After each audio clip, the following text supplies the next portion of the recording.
नमस्कार दोस्तों, ocean network में आपका स्वागत है। मैं हूं ओमकार चौधरी। ट्रंप साहब जिस तरह की तेजी दिखा रहे थे, G7 समिट को भी बीच में छोड़ करके वॉशिंगटन लौट गए।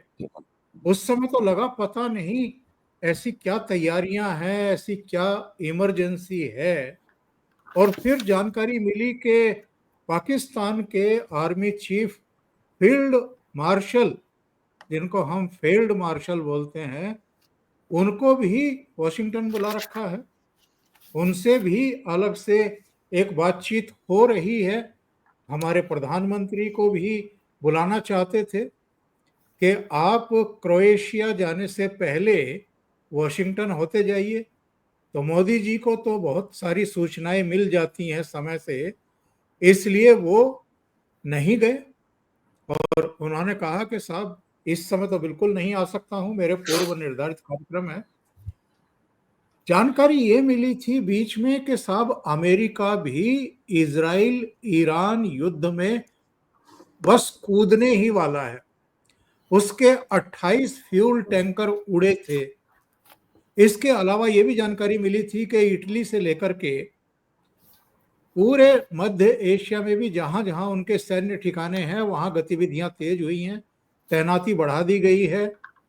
उनके युद्धपोत ऑलरेडी पोजीशन ले चुके थे। खुद ट्रंप साहब भी जिस तरीके से बातचीत कर रहे थे, तेजी दिखा रहे थे, तमाम तरह की चर्चाएं शुरू हो चुकी थी। लेकिन अचानक खबर आती है व्हाइट हाउस से कि 2 सप्ताह के लिए अमेरिका ने इस युद्ध में कूदने का आइडिया त्याग दिया है। आइडिया त्याग दिया है या अभी 2 सप्ताह वो देखेंगे कि इजराइल और ईरान का ये जो युद्ध का ऊंट है ये किस बैठता है। तो ये सारी चीजें जो हैं क्या बता रही हैं?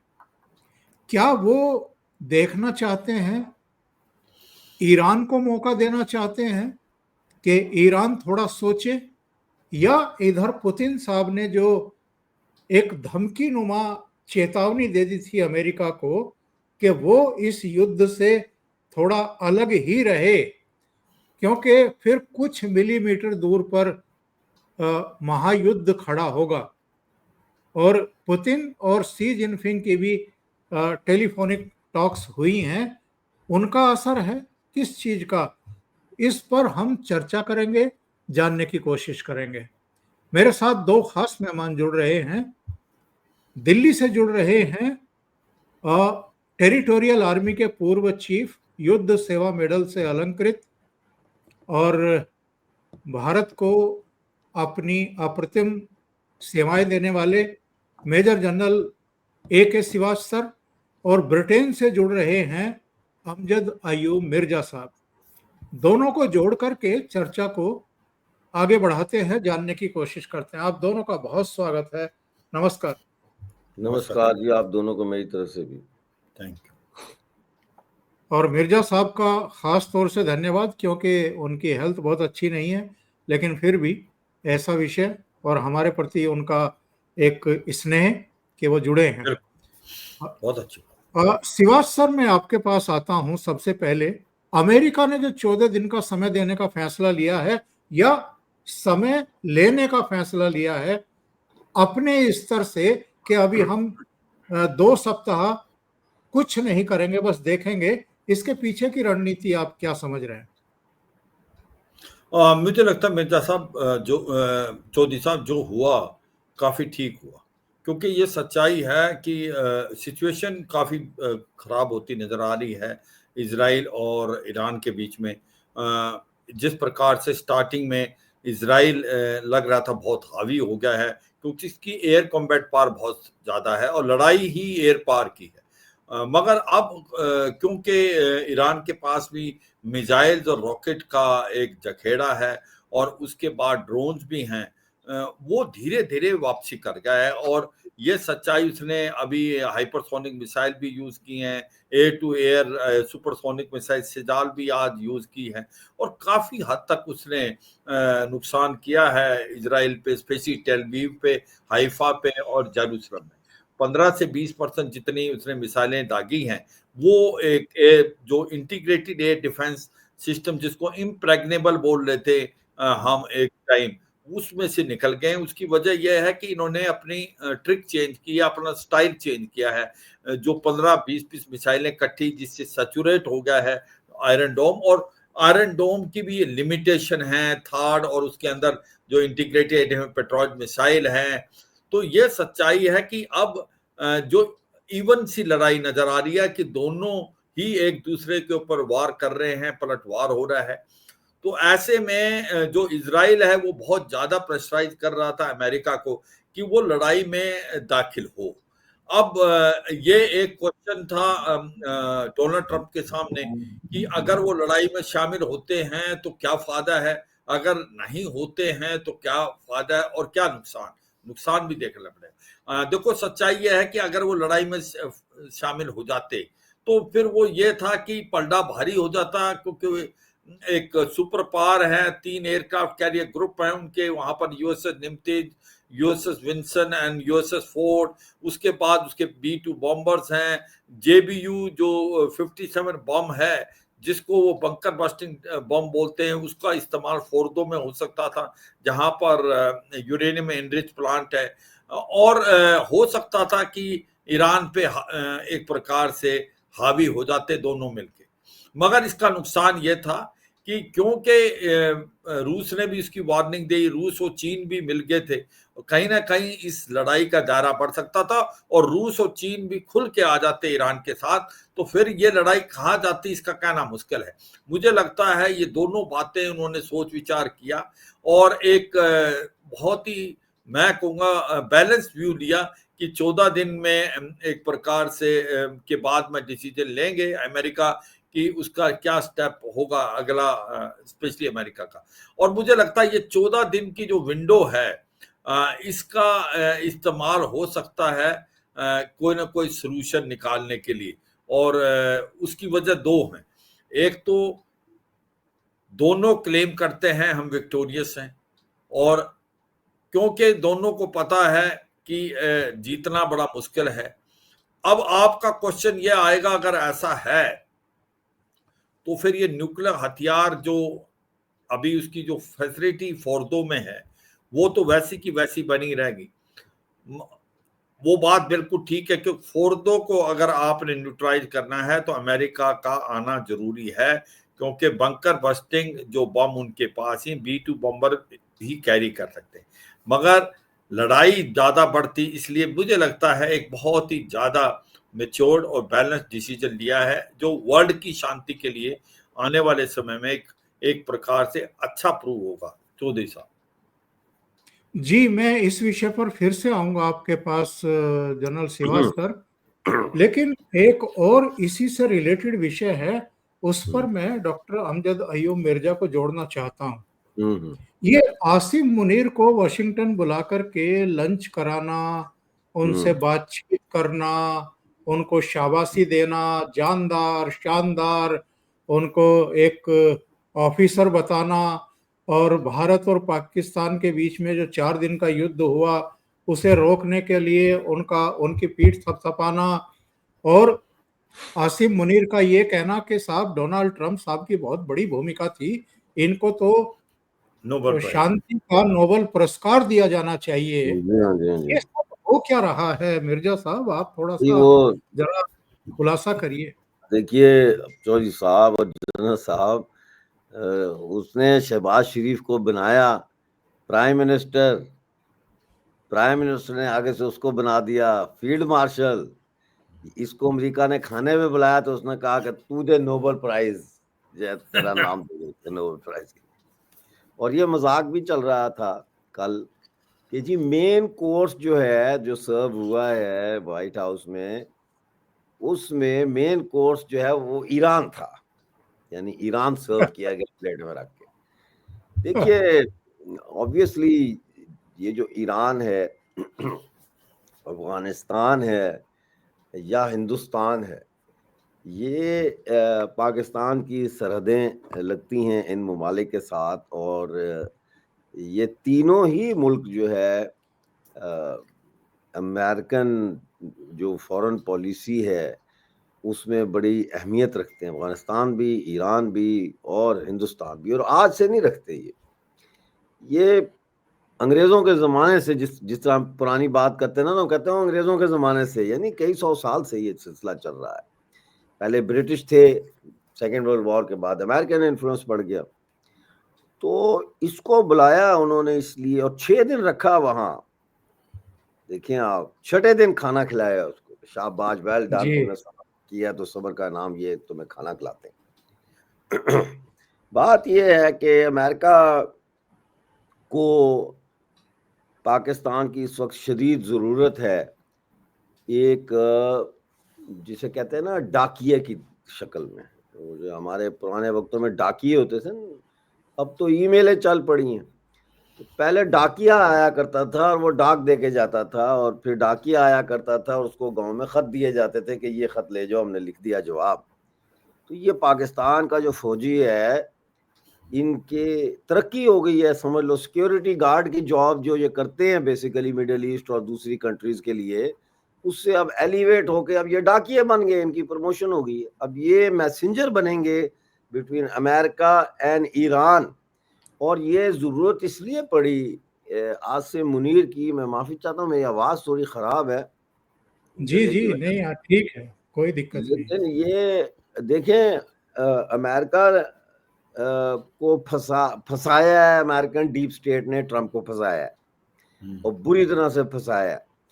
अब बात तो मुंह से इंसान, वो कहते हैं कि गल कहती है मैनू मुंह चो कट तो मैं तेनू पिंड चो कटा, कि आप मुंह से बात निकालो तो बात कहती है कि फिर मैं तुझे गांव से कैसे निकालती हूँ।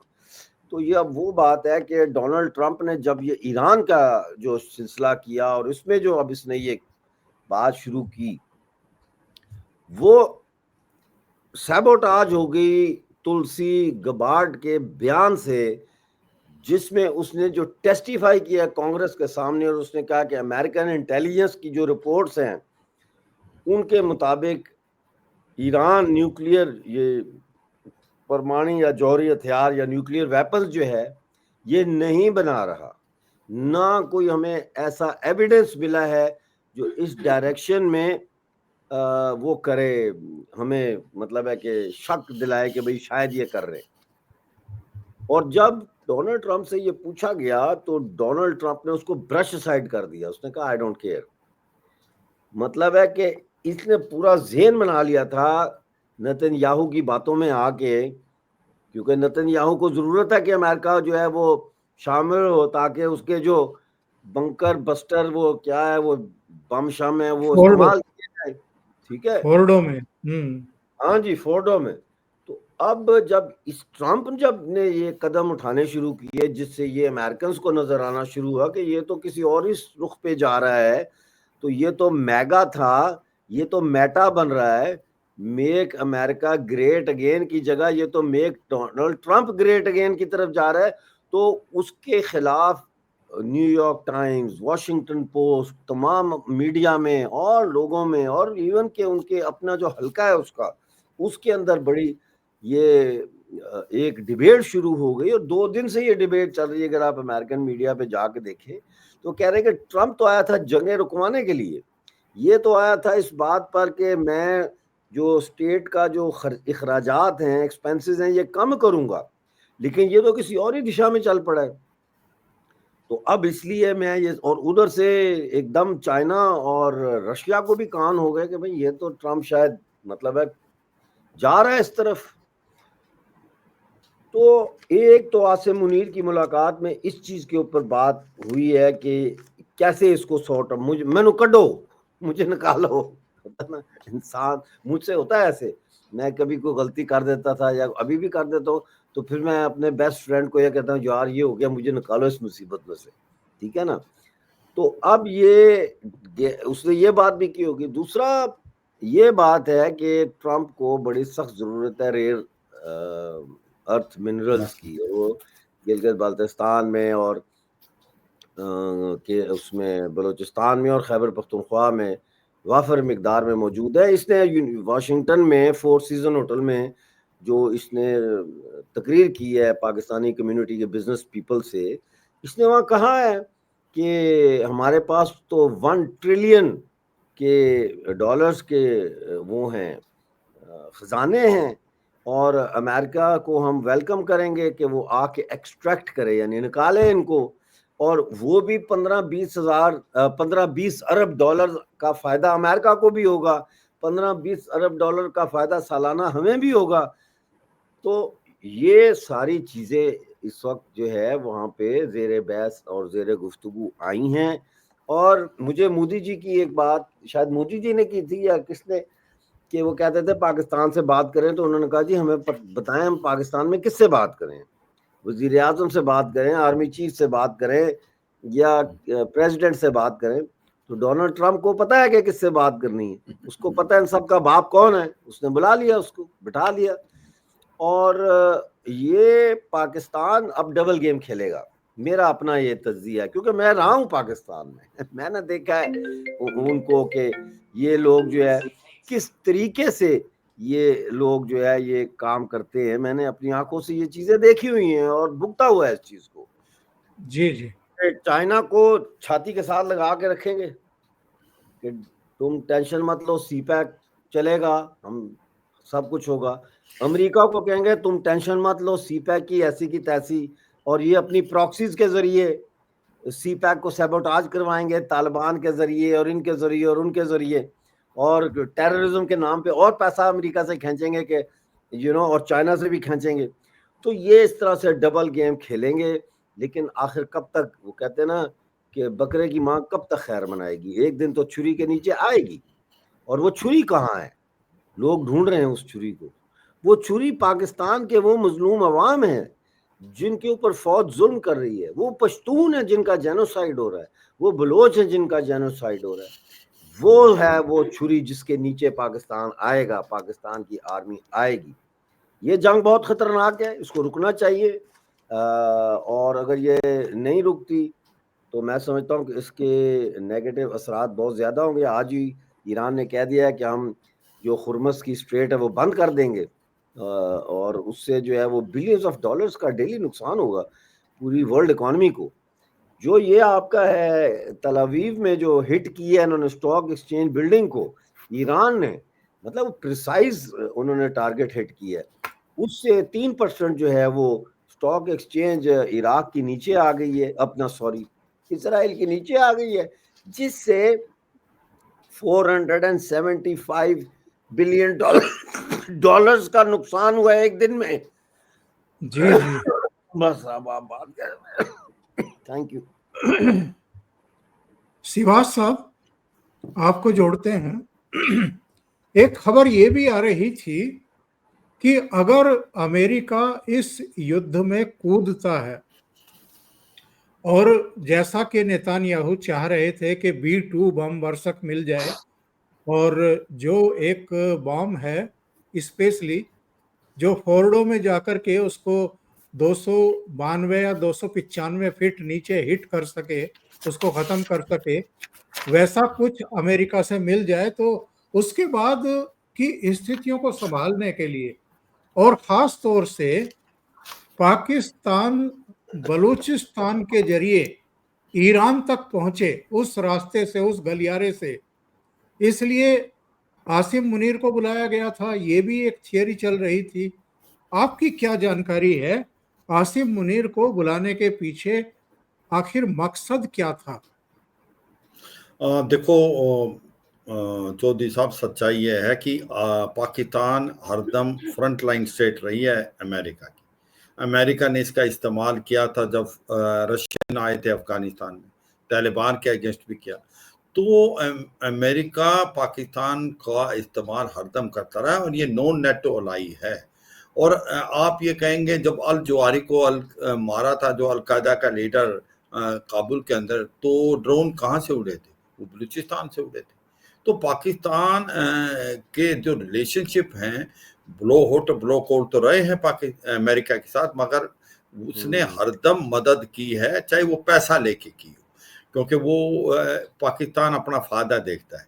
और ये जनरल आसिम मुनीर को बनाना एक बड़ी अचरज की बात है। इसने पहले भी 2 चीफ को बुलाया था, जियाउल हक और मुशर्रफ, मगर वो जो चीफ के साथ साथ प्रेसिडेंट भी थे। ऐसे जनरल आसिम मुनीर को प्रेसिडेंट ऑफ यूएस बुलाना एक बड़ी सरप्राइज है, मगर उसकी वजह है नेशनल इंटरेस्ट। वो ये चाहते हैं पाकिस्तान से अगर उनको हमला करना पड़ता है ईरान पे तो उसको चाहिए बेसिस, एयर बेसिस चाहिए, उसको चाहिए लॉजिस्टिक नोड, इतनी दूर से कहाँ से करेंगे तो उसको चाहिए। दूसरा, उनको चाहिए इंटेलिजेंस, सबसे ज्यादा इंटेलिजेंस ईरान के बारे में है तो वो पाकिस्तान को है। और पाकिस्तान से जसल अल अदल जो एक सुन्नी मिलिटेंट ग्रुप है उसकी भी बेसिस जो जाके ईरान में हमले भी करता था। तो ऐसे में उसको पाकिस्तान का इस्तेमाल करना था और पाकिस्तान को कोई प्रॉब्लम नहीं है। पाकिस्तान डबल गेम खेलने, जैसे मिर्जा साहब बोल रहे हैं, वो झूठ को सच, सच को झूठ बोलता है, वो इस तरफ भी करेगा उस तरफ भी करेगा, वो पैसे के लिए कर देता है। और आज की तारीख में IMF और वर्ल्ड बैंक से पैसा अगर मिलना है तो वो अमेरिका के थ्रू मिलेगा। अमेरिका चाहेगा तो फाइनेंशियल एक्शन टास्क फोर्स में ये व्हाइट लिस्ट पे रहेगा। इसी प्रकार इसलिए अमेरिका बहुत इंपॉर्टेंट। ये तो पाकिस्तान को तो अपॉर्चुनिटी मिली है तो they will grab this opportunity. वो तो वक्त का तगाजा है, वो तो वेट कर रहे थे कि क्योंकि पिछली बार ट्रंप 1.0 में जो $440 मिलियन हर साल मिलते थे वो इन्होंने बंद कर दिए थे। तो ये सच्चाई है कि कहीं ना कहीं वो बातचीत हुई है।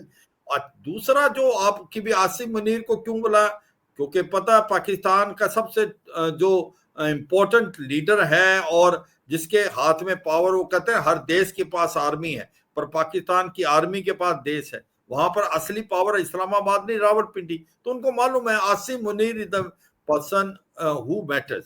और एक और हमें समझना पड़ेगा कि मैं जब वहां पर हवाई में भी कोर्स कर रहा था 1 साल का अमेरिका के साथ और वहां पाकिस्तान अफसर भी थे, तो मैंने देखा कि पाकिस्तान की फौज और अमेरिका की फौज के अंदर एक बहुत बड़ी बोनहोमी है। ये बहुत पाकिस्तान के ऑफिसर बहुत ज्यादा कोर्स करते हैं अमेरिका में। तो ये सच्चाई है, कहीं ना कहीं उसको इनको ये बुलाया था और पाकिस्तान मेरे को लगता है ग्रीन सिग्नल दे देगा, जितना भी हो सकता है वो करेगा। दूसरा, अगर आप देखें मुस्लिम वर्ल्ड में कोई भी देश आज ईरान के साथ नहीं खड़ा, क्योंकि ये जितने भी हैं चाहे Saudi, UAE, Oman, Jordan, Bahrain, वो नहीं चाहते कि ईरान नुक्लेयर हथियार बढ़ाए। अगर कोई देश बोल रहा था ईरान के पक्ष में वो भी पाकिस्तान था।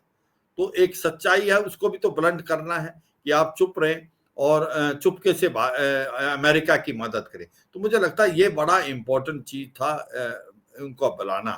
और दूसरा एक और इम्पोर्टेंट बात तो पिछली बार हम कर रहे थे, वो उसमें थोड़ा सा रह गया था कि अमेरिका को ये पता है कि एक तो ये सच्चाई है कि ट्रंप बार बार इसको बोल के आए थे मैं लड़ाइयां बंद करूंगा।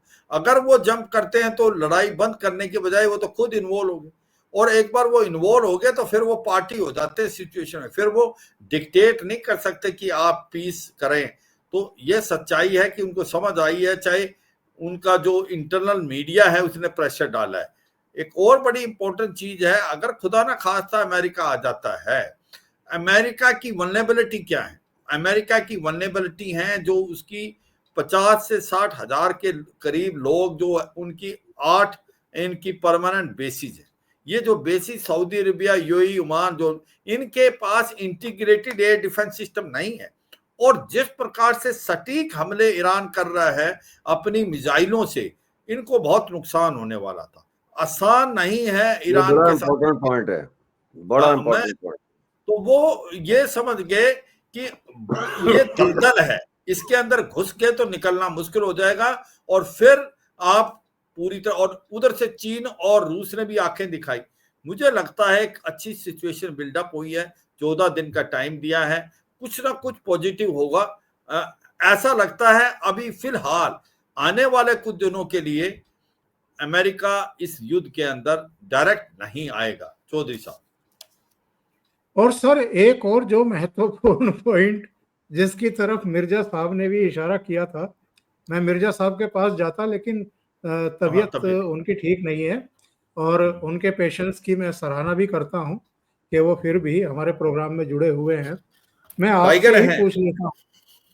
आपसे ही पूछ लेता हूं कि ये शांति का नोबेल पुरस्कार लेने के चक्कर में जनरल आपके ट्रंप साहब काफी मतलब कहना चाहिए असत्य बोल रहे हैं भारत के बारे में।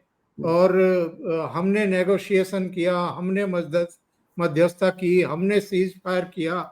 प्रधानमंत्री मोदी ने स्पष्ट उनके मुंह पर कह दिया कि आपसे हमारी कोई टॉक ही नहीं हुई, ट्रेड पर कोई बात ही नहीं हुई, सीज फायर के लिए हमने आपको या किसी को अधिकृत ही नहीं किया।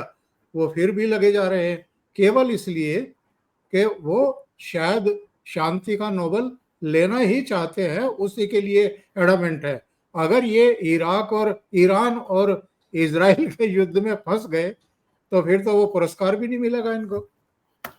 हाँ बिल्कुल। देखो, एक बात माननी पड़ेगी कि इसमें कोई शक नहीं कि जो भारत और पाकिस्तान के बीच में सीज फायर हुआ उसकी वजह थी कि हमने जो 10 तारीख को पाकिस्तान की जो एयर बेसिस पे हमला किया और उससे उसकी कमर टूट गई। चाहे वो आपकी मेन एयर बेसिस जितनी भी नूर खान थी, सरगोदा थी, जकोबाबाद थी, बुलारी में हमने उसका वैक्स गिरा दिया, स्कार्दू में किया। तो फिर पाकिस्तान को लगा कि अब अगर लड़ाई बढ़ती है तो नुकसान पाकिस्तान को ज्यादा होने वाला है। पहले 30 से 40% उनके एयरफील्ड, तो उनके डीजीएमओ ने रिक्वेस्ट की हमारे डीजीएमओ से, हमारे डीजीएमओ ने माना। उसकी वजह, अब ये भी एक क्वेश्चन आता है बार बार भारत के अंदर कि जब हमारे जीत हो रही थी तो हमने इतनी जल्दी सीज फायर क्यों मांगा। देखो, ये समझना चाहिए लड़ाई किसी के फायदे में, लड़ाई एक हाथ से नहीं लड़ी जाए, इकोनॉमिकली दोनों को नुकसान होता है। आज जो ईरान और इजराइल लड़ रहे हैं ये 10 साल पीछे चले गए, क्योंकि जिस प्रकार से इकोनॉमी हिट होती है तो हम पाकिस्तान नहीं हैं, हम 4th लार्जेस्ट इकोनॉमी, हमने 3rd लार्जेस्ट इकोनॉमी। अगर ये लड़ाई लंबी खींचती तो हमारी भी तो इकोनॉमी हिट होनी थी। हमारा जो एम था हमने पूरा कर लिया, हमने उसके जो टेरर इंफ्रास्ट्रक्चर उसको बर्बाद किया, उसकी एयरफील्ड भी बर्बाद तब की जब उसने हमारे ऊपर हमला किया। तो ये सच्चाई है कि ये दूध का दूध और पानी का पानी होगा। मैं ये कहता हूं, हम इस चीज को इतना क्यों ले रहे हैं कि जो डोनाल्ड ट्रंप ने कहा, मुझे लगता है डोनाल्ड ट्रंप का कहने का मतलब वो अपनी डोमेस्टिक कॉन्स्टिट्यूंसी के लिए था, वो भारत और उसके लिए नहीं था। हमने अपने पॉइंट को क्लेरिफाई कर दिया, ये इश्यू सेटल होना चाहिए, इसको बार बार उठाने से कोई फायदा नहीं है भारत को, क्योंकि ये सच्चाई है, हमें मालूम है जो सच्चाई क्या है। और ये मान के चलो कि कोशिश ये करते हैं कि कहीं ना कहीं जेडी वैंस ने भी कहा कि ये लड़ाई, मगर एक चीज है कि इस भारत और पाकिस्तान के उसमें पाकिस्तान के जो फौज एक ऐसी फौज है, वो कहते हैं पाकिस्तान में कहावत है जो मिर्जा साहब जानते हैं कि पाकिस्तान की आर्मी आज तक कोई इलेक्शन हारी नहीं और जंग कोई जीती नहीं। तो ये सच्चाई है, हारी हुई जंग को भी वो सेलिब्रेट कर रहे हैं और कहीं ना कहीं आसिम मुनीर उससे हीरो बन के उभरे हैं कि जो लड़ाई वो हारे थे। मगर मैं इस चीज को ज्यादा भारत के अंदर हमें इसको नहीं उठाना चाहिए, हमें लार्जर पिक्चर देखनी चाहिए। हमें अमेरिका की भी जरूरत है, हमें अमेरिका से भी रिलेशन रखने हैं। और क्योंकि ये मान के चलें कि इस रशिया जो लड़ाई भारत की हुई थी 4 दिन की कुल कॉन्फ्लिक्ट पाकिस्तान के साथ, चाहे अमेरिका खुल के नहीं आया मगर फ्री ट्रेड एग्रीमेंट करनी है, आगे हथियार लेने हैं, तो पाकिस्तान कोई अगर नजदीक अमेरिका जाएगा तो वो कोई भारत के लिए कोई अच्छी बात नहीं। तो मुझे लगता है उसको हमें रेस्ट करना चाहिए, हमारी जो ओपोजिशन है उसको भी मेच्योरिटी दिखानी चाहिए, इसी बात को बार बार नहीं कहना चाहिए, बार बार होगी बात। हाँ, वो नॉन प्रोडक्टिव है। कहीं मैं सुन रहा था आज जो बहुत अच्छी बात बोल रहे थे हमारे जो एम्बेसडर थे, एक प्रकार सऊदी अरेबिया और यूएई में रह चुके और ईरान में, वो कह रहे हैं कि भाई जो फॉरेन पॉलिसी है वो एक प्रकार आप जो बोलते हो वो हो सकता है कि वो अपने नेशनल इंटरेस्ट पे मॉरल वैल्यू से भी ऊपर हो, तो उसका कोई वो नहीं कि आपको फॉलो ही करना पड़ता। तो मुझे लगता है इस चीज को रेस्ट करके हमें आगे बढ़ना चाहिए, क्योंकि भारत को पाकिस्तान के दबाने के लिए अमेरिका की अभी भी काफी जरूरत है, और अमेरिका को भी भारत है। और ये सोचे अब क्या बोल दिया अमेरिका ने कि हम पाकिस्तान के साथ रिलेशन भारत के लेंस से नहीं देखेंगे, हमारे लिए दोनों अलग अलग हैं। एक आप ऐसा देश देखें जो चीन के नजदीक भी है और वो अमेरिका के भी नजदीक है, वो कैसे मैनेज कर रहा है, ये आप पाकिस्तान से ही सीखे। कहते कैसे मैनेज कर रहा है। सही बात, बहुत वैसे ही बहुत मैनेज कर रहा है धन्यवाद। जैसे हारी हुई जंग को जीता हुआ बता के, ऐसे ही कर रहे हैं। और हाँ, कैसे कर रहे हैं। हाँ बिल्कुल बिल्कुल। हाँ मिर्जा साहब बहुत बहुत धन्यवाद, आप अस्वस्थ थे फिर भी जुड़े। और शिवाज साहब आपका भी बहुत धन्यवाद, बहुत महत्वपूर्ण मुद्दे पर चर्चा करने के लिए। Thank you, sir. Thank you, thank you, बहुत थैंक यू। शुक्रिया, जय हिंद। बहुत शुक्रिया। जय हिंद। जय हिंद।